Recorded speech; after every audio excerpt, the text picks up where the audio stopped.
¿Qué tal? ¿Qué tal a todos? Soy José Antonio Villegas, soy médico, especialista en medicina del deporte. Me he dedicado toda mi vida y actividad profesional a controlar o a asesorar a deportistas de élite, muchos de ellos profesionales, y también a investigar dentro de mi ámbito universitario como catedrático a productos entre los cuales se han encontrado las bebidas para deportistas, y de eso voy a hablar. Voy a hablar de las bebidas para deportistas en el contexto además más divulgativo posible. Las bebidas se interesan, o la actividad deportiva se ha interesado por bebidas para realizar esa intensa actividad en un contexto generalmente de deportes de resistencia. Y además basado en un contexto que es muy importante y que hay que conocer, que es la termorregulación. Es decir, hay deportes, no todos, pero hay muchos deportes en los cuales se produce una actividad muscular intensa y duradera. Y en esa actividad muscular, los músculos que generan contracción para mover palancas óseas y realizar movimiento, pues son una máquina termodinámica con una baja eficiencia, es decir, que tiene muchas pérdidas por calor, y el calor aumenta la temperatura del núcleo interno, de los órganos, cerebro, pulmón, corazones, que no es deseable porque a partir de una temperatura determinada es incompatible con la función de estos órganos. Para evitarlo, el organismo a lo largo de miles de años de evolución pues ha generado una actividad o una capacidad de desarrollo evolutivo muy importante, muy poderosa, que ha definido a nuestra especie. Es decir, nosotros hemos sido capaces, en cientos de miles de años de evolución, de desarrollar mecanismos termorreguladores, básicamente evaporando sudor, es decir, produciendo sudor a través de nuestras glándulas sudoríparas y evaporando ese sudor en toda nuestra superficie corporal, puesto que nuestra evolución se ha desarrollado en un medio ambiente muy cálido, que es la sabana africana, en un contexto de altísima intensidad física, puesto que éramos cazadores y por tanto teníamos que mantener una actividad física muy intensa. Ese sistema, esa capacidad termorregulatoria es muy importante en el organismo y de hecho en nuestra especie es capital y nos ha definido como especie, es decir, que somos dentro del contexto general del resto de animales, somos una especie muy adaptada a realizar ejercicio físico durante largos periodos de tiempo en elevadas condiciones de temperatura, en donde otros animales fracasan o pierden su capacidad de termorregulación. De hecho, este es un sistema de caza que han realizado y todavía siguen haciéndolo en tribus de bosquimanos en el desierto del Kalahari, en lo que se llama la caza por persistencia, es decir, que se trata de una caza básicamente por agotamiento del animal. Inicialmente se le persigue, a veces se le consigue herir con algún instrumento, una flecha envenenada o una lanza para debilitarle, y luego se le tiene que perseguir durante mucho tiempo, muchas horas, consiguiendo finalmente encontrarlo cuando ya está a fracasar su termorregulación. La nuestra se mantiene. Es decir, somos muy capaces evolutivamente de mantener esa capacidad, esa posibilidad de evaporar sudor, bajar la temperatura y mantener nuestro núcleo interno en temperaturas compatibles con la vida.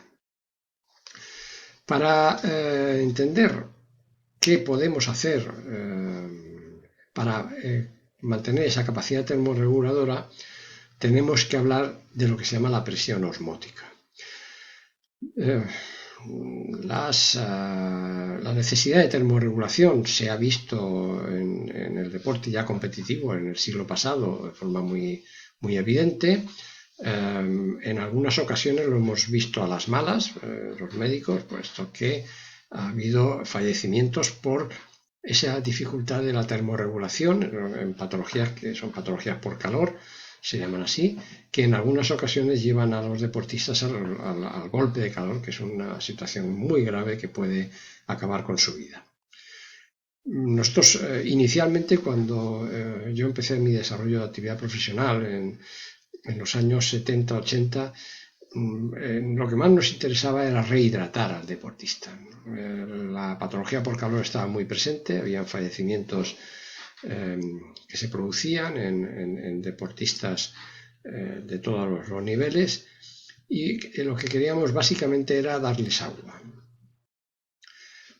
Con el pasar años nos dimos cuenta y estudiamos con claridad lo que ocurría cuando en condiciones de termorregulación complejas dábamos exclusivamente agua, y lo que pasaba si no se daba los iones que mantenían o reconstituían las pérdidas de iones sudorales en los deportistas. Y además nos interesamos por darles, junto con el agua, contenidos tipo glucosa, sacarosa, fructosa, etcétera, hidratos de carbono simples que permitieran mantener los niveles de ejercicio físico adecuados a lo largo de largas competiciones. Eso significó que ya no solamente estábamos interesados en darle agua al deportista, sino que ese agua iba a llevar sales, minerales, e iba a llevar carbohidratos simples. Para ello habría que estudiar, y lo hicimos, el funcionamiento de lo que se llama la presión osmótica. Es decir, si nosotros dábamos una bebida que no era solamente agua, esa bebida, cuando entraba en el estómago, cuando pasaba al tubo digestivo, a través de las barreras orgánicas se interactuaba con los líquidos nuestros, orgánicos, celulares, etcétera, y en función de que fueran más o menos el contenido de la bebida que dábamos, es decir, que tuvieran más o menos tonicidad, pues eso significaba que podríamos hidratar más rápidamente o con más lentitud.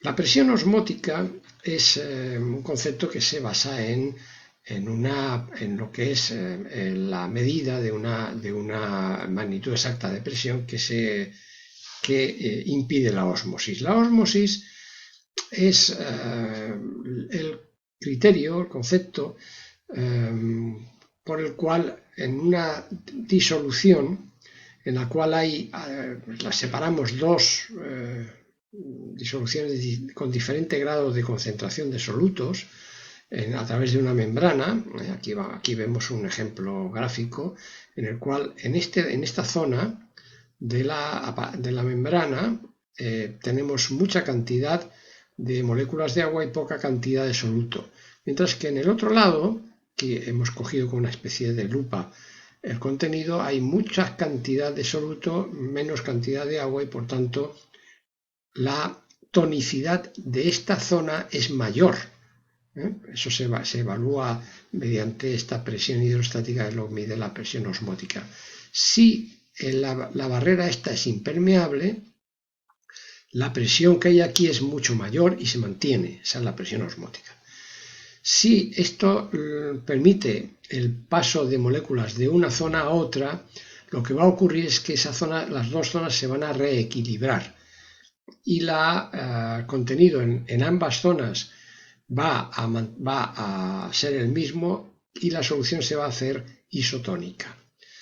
De esa manera ya podemos definir lo que es una solución hipertónica con un aumento de presión osmótica, que sería la que estaría aquí, y un líquido hipotónico con una menor presión osmótica, que sería el que estaría a este otro lado de la membrana.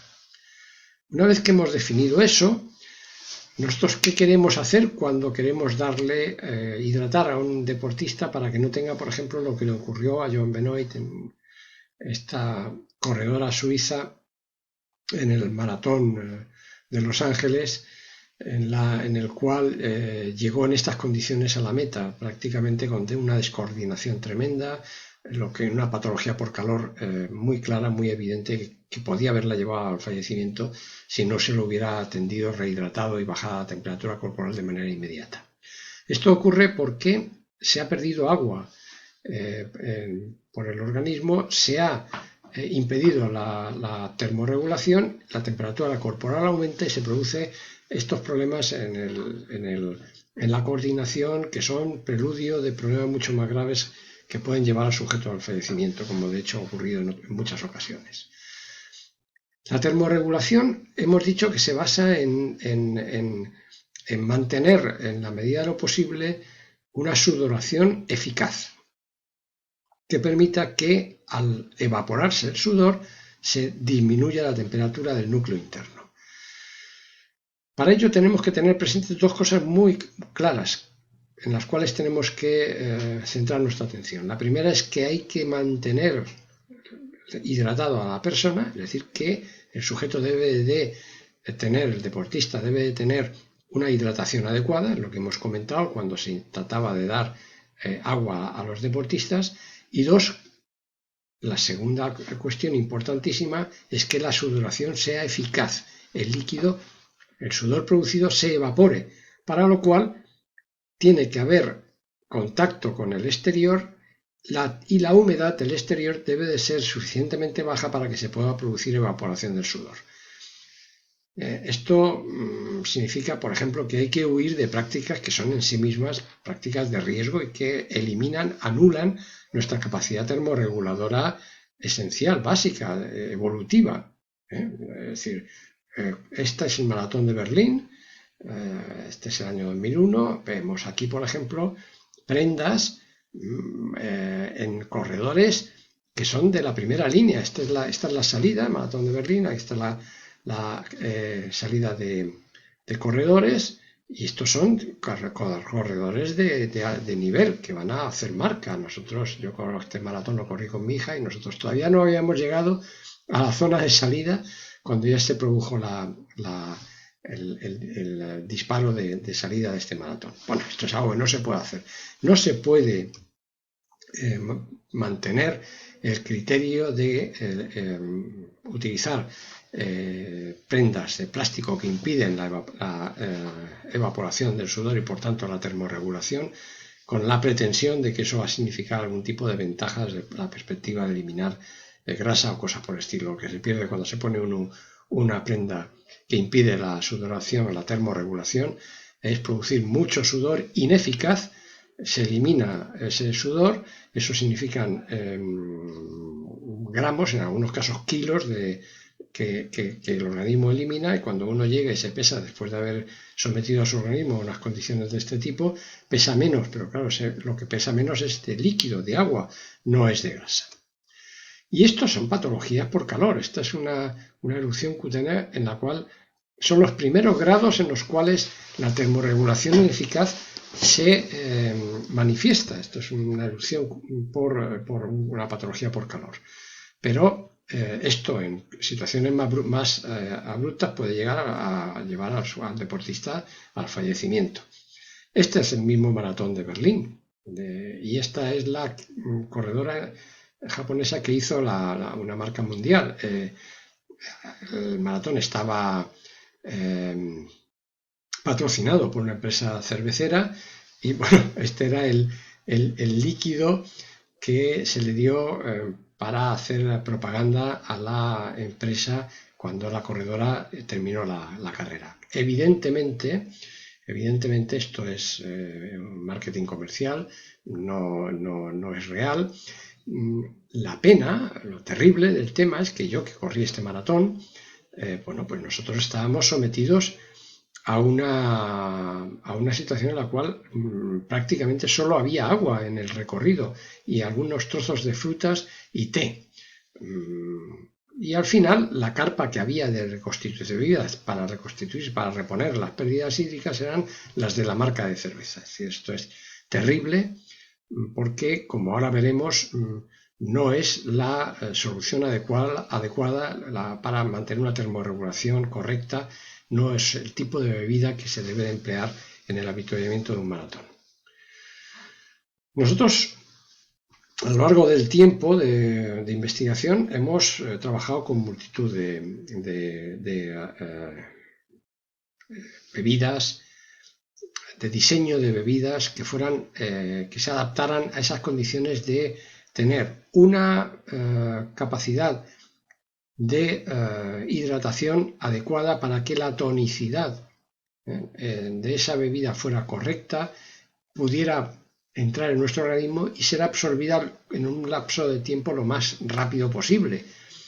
Si nosotros introducimos en nuestro organismo una bebida que tiene mucha tonicidad, como hemos comentado anteriormente, es decir, es muy hipertónica, tiene mucha presión, tiene mucho soluto, eso significa que puede incluso deshidratarnos más, porque en el momento en el que se pone en contacto con nuestros líquidos internos, si son muy hipertónicas, van a atraer agua de los compartimentos internos y nos van a deshidratar más.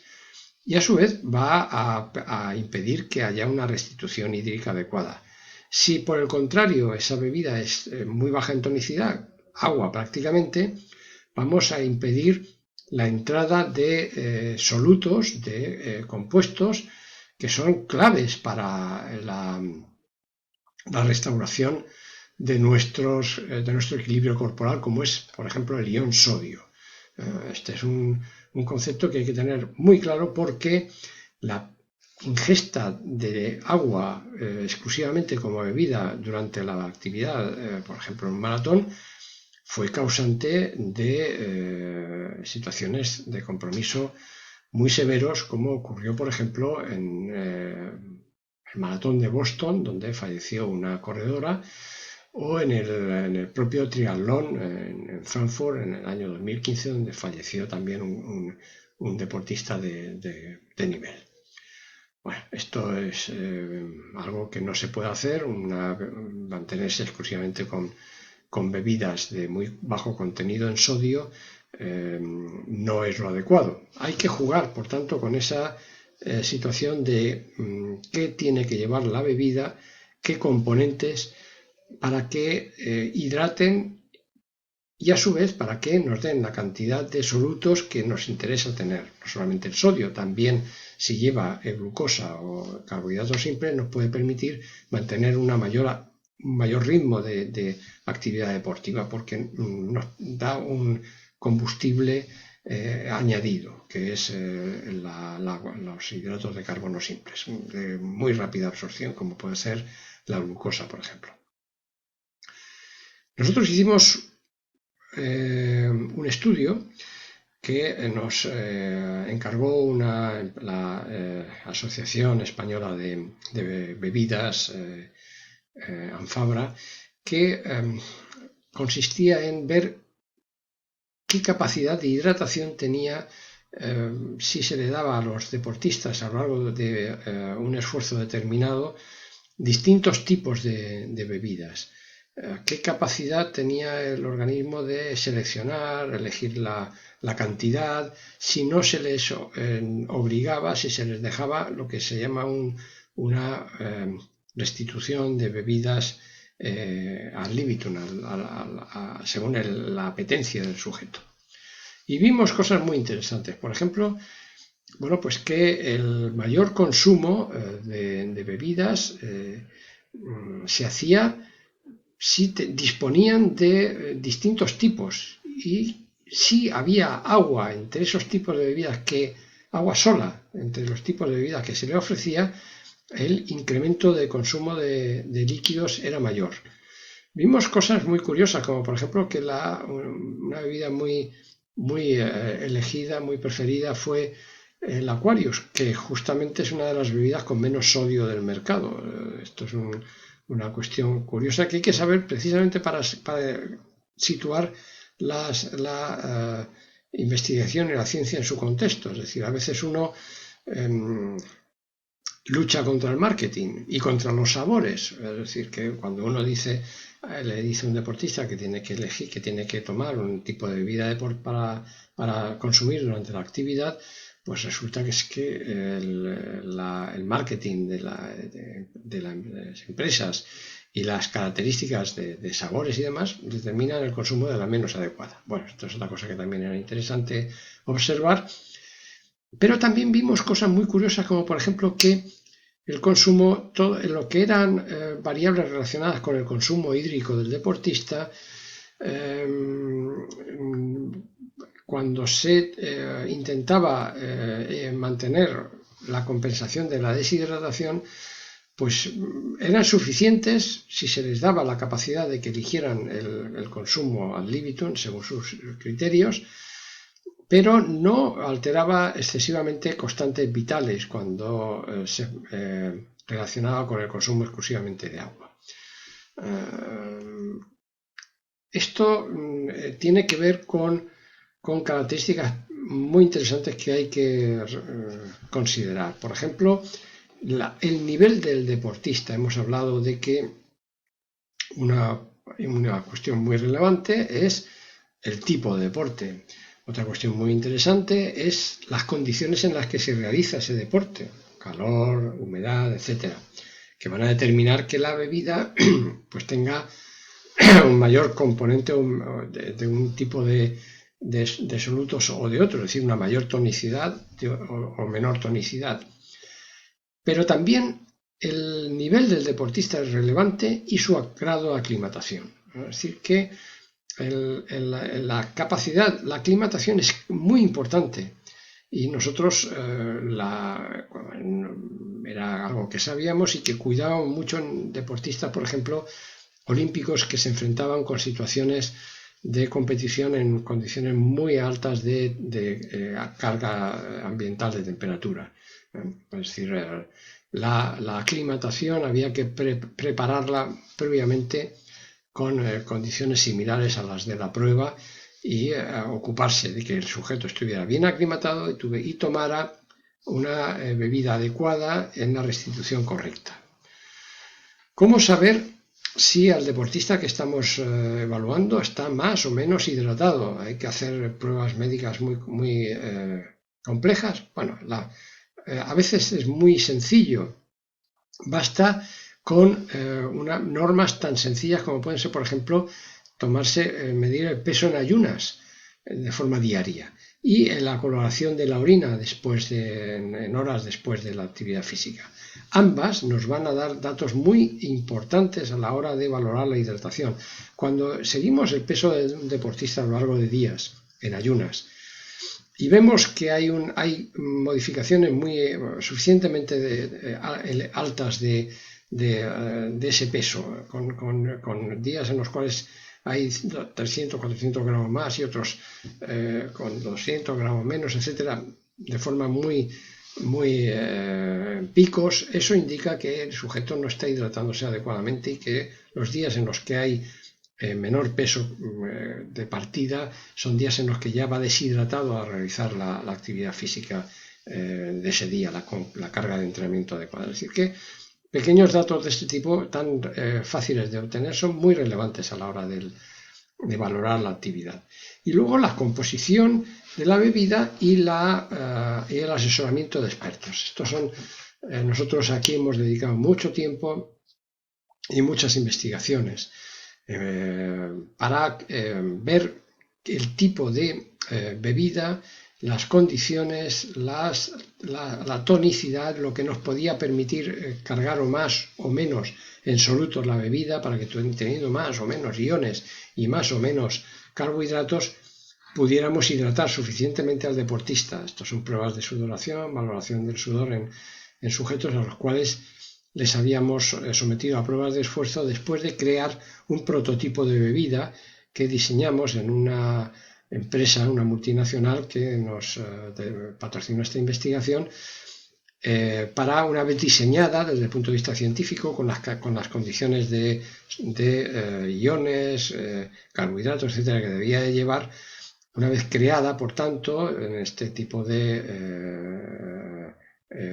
máquinas que preparan la investigación de este tipo de bebidas, pues luego a lo largo de distintas evaluaciones y pruebas de esfuerzo valorar la capacidad de esta bebida para mantener las condiciones óptimas de ejercicio profesional. Estas son pruebas que realizamos con esta bebida que nosotros habíamos. Esta la puedo poner y darle, poner el nombre y darle la relevancia precisa, porque no es una bebida comercial, no está en el mercado y por lo tanto no voy a incumplir ninguna técnica de marketing ni nada por el estilo. Pero sí, en su momento fue la que diseñamos e investigamos y lo hicimos desde esa perspectiva. Primero, el diseño científico de la bebida. Esta, además, en su momento el diseño fue Premio Nacional de Investigación en Medicina Deportiva.